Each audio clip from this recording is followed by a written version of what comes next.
Witam serdecznie w kolejnym filmiku o moim MX Gruzie. To co zobaczycie w tym odcinku to jest prawdziwa petarda.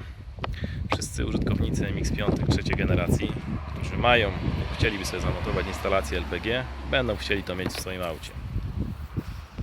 Niestety MX-5 nie posiada wnęki na koło zapasowe, dlatego jedyne miejsce, gdzie można zamontować zbiornik LPG, to ten niewielki bagażnik, który praktycznie po tej operacji przestaje istnieć.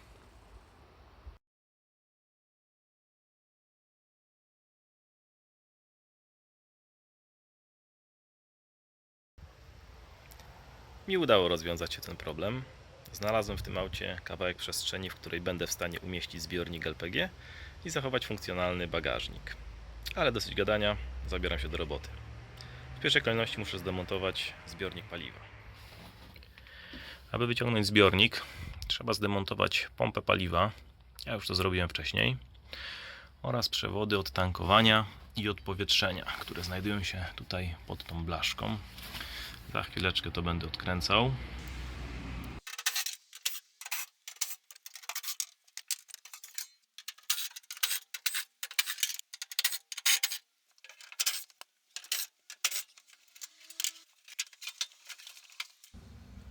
I teraz do zdjęcia są te dwa wężyki.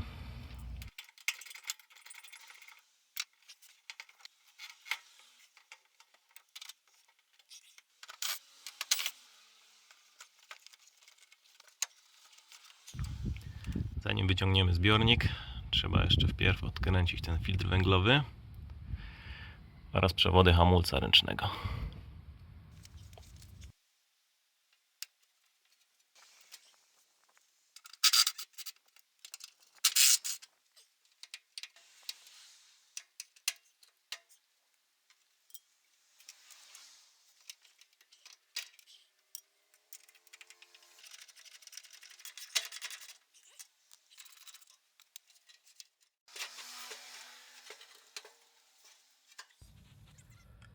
Jak widać, po wymontowaniu zbiornika paliwa jest tutaj całkiem sporo wolnej przestrzeni. Mój pomysł jest taki, aby zbiornik LPG wcisnąć właśnie tutaj. Po dokonaniu wstępnych pomiarów i przekopaniu kilkunastu katalogów ze zbiornikami LPG różnych producentów, znalazłem taki, który potencjalnie zmieściłby się w pustą przestrzeń po zbiorniku paliwa. Oto i on. Zbiorniczek o średnicy 360 i szerokości 352. Pojemność 28 litrów. Oczywiście przed zakupem tego zbiornika chciałem się upewnić, czy na pewno będzie on tam pasował. Dlatego wykonałem sobie wcześniej taki szablon z pianki. W środku są jeszcze butelki, żeby tej pianki nie poszło zbyt wiele. Zaraz przymierzę go tam pod samochodem i pokażę, jak to wygląda.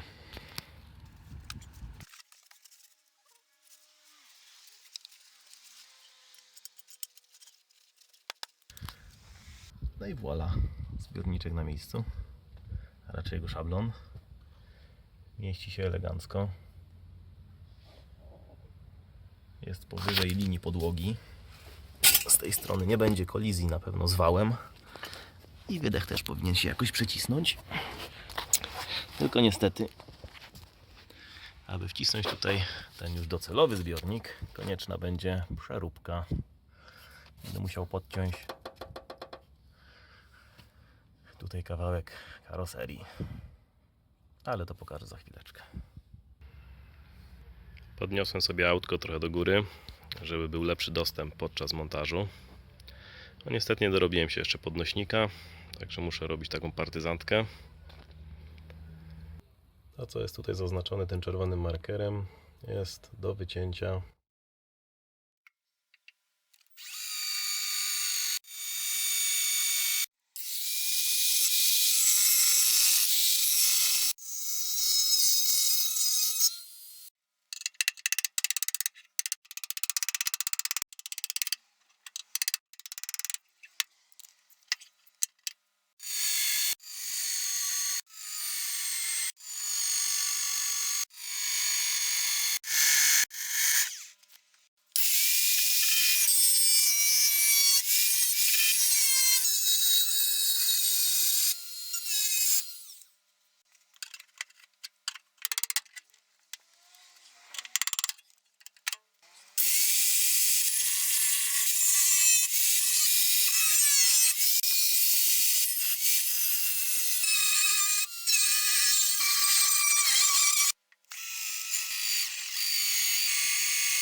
wszystkie cięcia, które tutaj wykonałem, one nie są przypadkowe.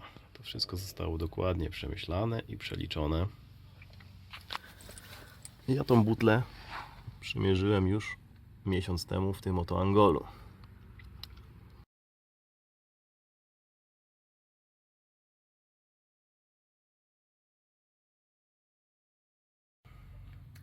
Przymierzę teraz butlę. Zobaczymy, jak tutaj siedzi.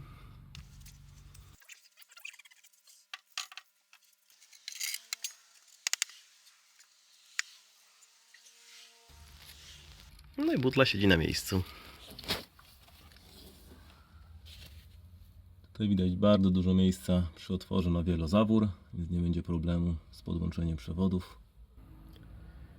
Oczywiście nie zostawię tego tak jak teraz. Tutaj za chwileczkę podoginam ładnie blaszki i zostanie to obspawane.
Wszystko wyspawane i wyszlifowane. No nie było to zbyt proste zadanie, biorąc pod uwagę warunki, w jakich pracuję. Umieszczę teraz butlę na swoje miejsce i powiem co dalej. Żeby zachować bezpieczną odległość między karoserią a butlą, przykleję tutaj w niektórych punktach piankę o grubości 1 cm.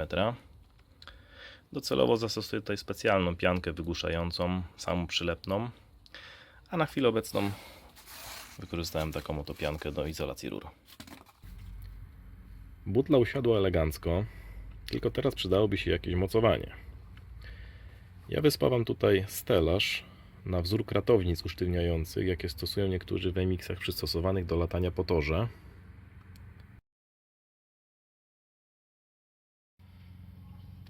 Pesymiści oglądający ten filmik pewnie zaczęli pisać już czarne scenariusze i uważają, że przez ten wycięty fragment karoserii auto złamie się na pół, ale spokojnie. Ta kratownica, którą tutaj wyspawam, spełni dwa zadania. Po pierwsze, będzie podtrzymywać butlę, a po drugie, usztywni nadwozie i zniweluje negatywne skutki tego wcięcia. Do tej kratownicy będę potrzebował wytoczyć sobie kilka elementów.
Wytoczyłem sobie kilkanaście takich oto, powiedzmy, szklaneczek.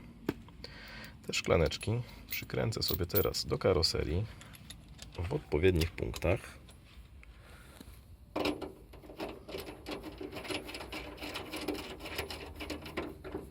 A następnie wspawam sobie pomiędzy nie profile stalowe. Zacznę od tego krzyżaka łączącego te 4 punkty. Fabrycznie jest tutaj zamontowana taka cienka aluminiowa osłona.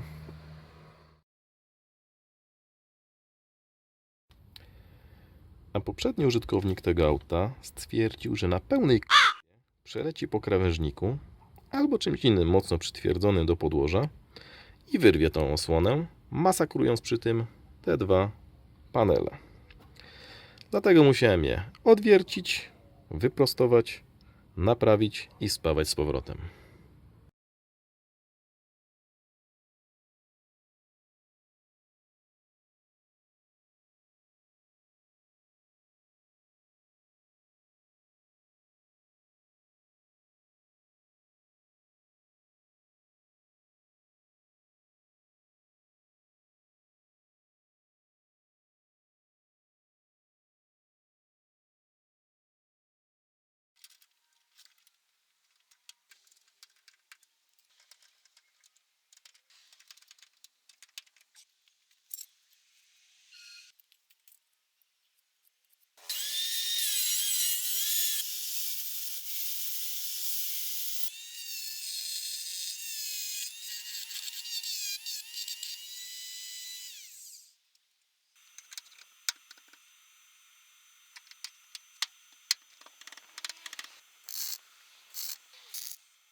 Kratownica gotowa.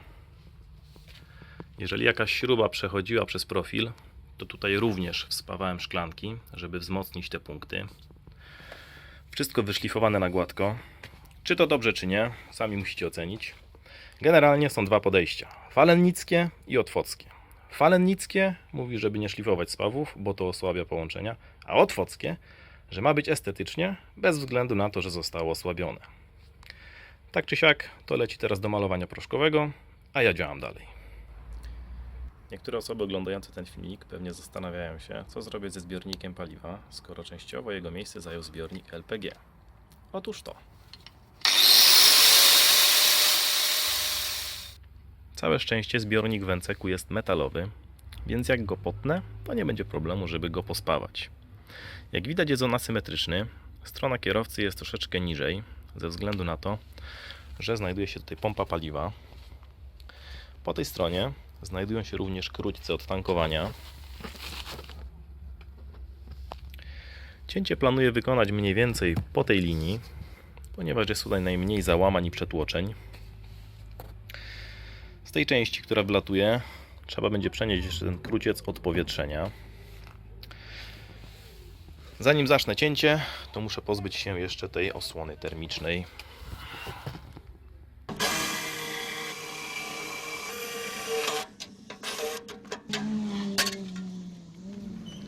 Jednak przecięcie tego zbiornika to nie będzie taka prosta sprawa, ponieważ w środku znajdują się przegrody oraz system odpowietrzenia jest troszeczkę bardziej skomplikowany niż mi się wydawało.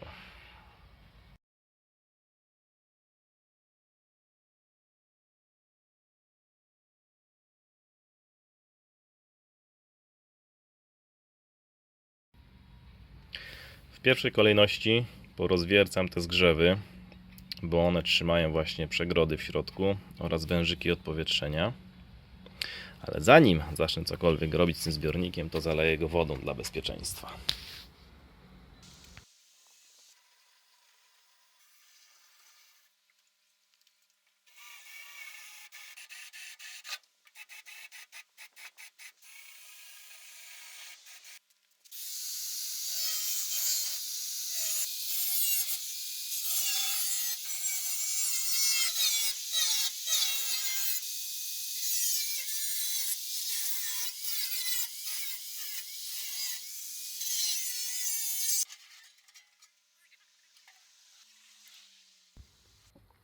Zbiornik przecięty. Musiałem skrócić niektóre przegrody oraz tą rureczkę odpowietrzenia od tankowania. Kolejna sprawa to ten nieszczęsny system odprowadzania oparów. Znajdują się tutaj dwa takie zaworki. W środku są kulki, które unoszą się wraz z poziomem paliwa i uniemożliwiają jego przedostanie do filtra węglowego. Ten znajdował się w tej części, dokładnie tutaj, ale niestety reszta była w tej części, którą odciąłem. I teraz będę musiał przenieść to wszystko tutaj. Te rurki na szczęście są termoplastyczne, więc po podgrzaniu będę mógł je dowolnie uformować, a może nawet je poskracam.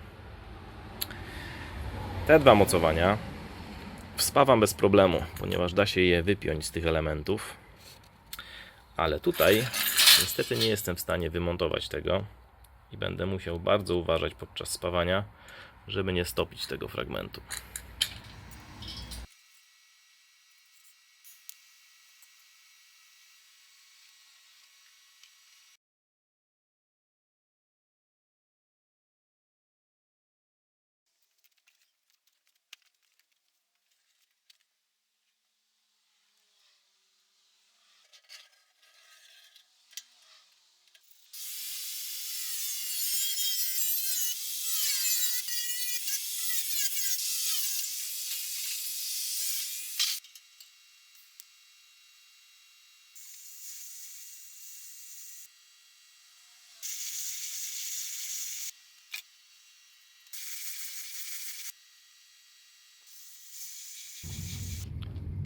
Blacha wycięta i wyprofilowana.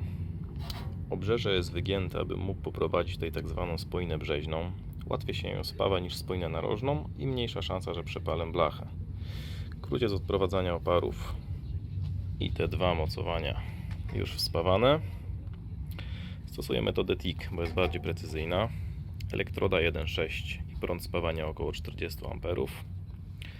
Jeżeli chodzi o system odprowadzania oparów, to nie udało się wyprofilować tych przewodów, dlatego zastosowałem zwykłe gumowe przystosowane do paliwa. Montuję ostatni wężyk i zabieram się za wspawanie tej blachy.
Zbiornik pospawany.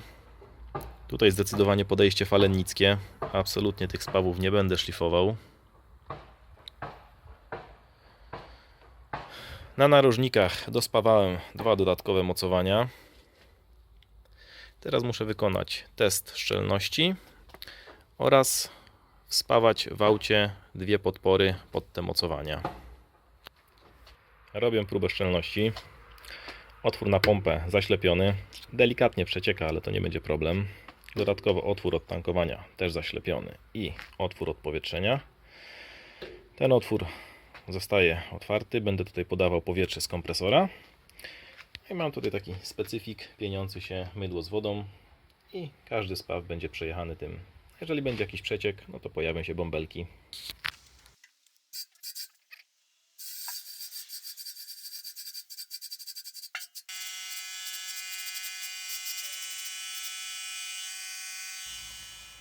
Ok, wygląda na to, że mamy sukces. Po podaniu ciśnienia nie widać, żeby coś tutaj się pieniło, także raczej zbiornik jest pospawany szczelnie.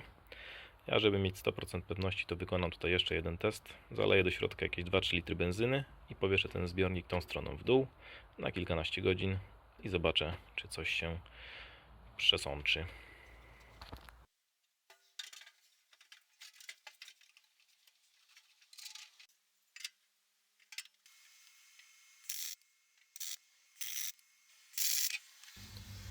Podpory wspawane. Ta tutaj jest przytwierdzona do dosyć sztywnego punktu karoserii, więc nie było problemu. Ta tutaj natomiast została przytwierdzona do podłogi i troszeczkę ten element tutaj pracował. Dlatego dospawałem tutaj taką blaszkę, żeby to usztywnić i teraz wszystko jest ok. Kratownica wróciła z malowania proszkowego, więc teraz zamontuję zbiornik paliwa oraz butlę LPG i zobaczymy, jak to siedzi razem.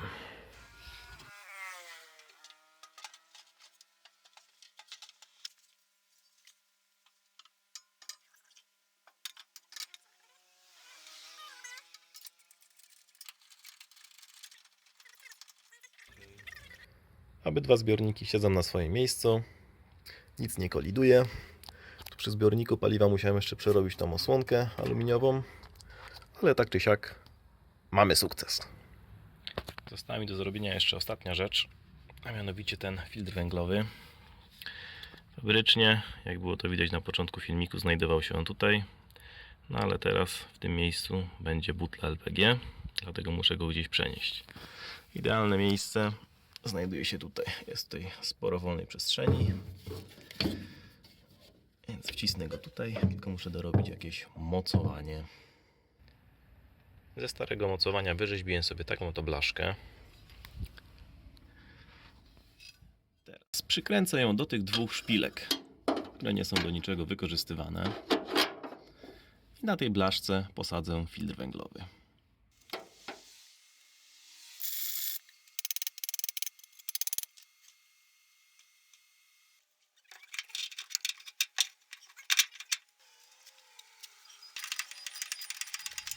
No i filterek siedzi na miejscu. Przewody trzeba będzie troszeczkę poskracać. Delikatnie się buja, więc dorobię tutaj jeszcze jeden wspornik i powinno być ok.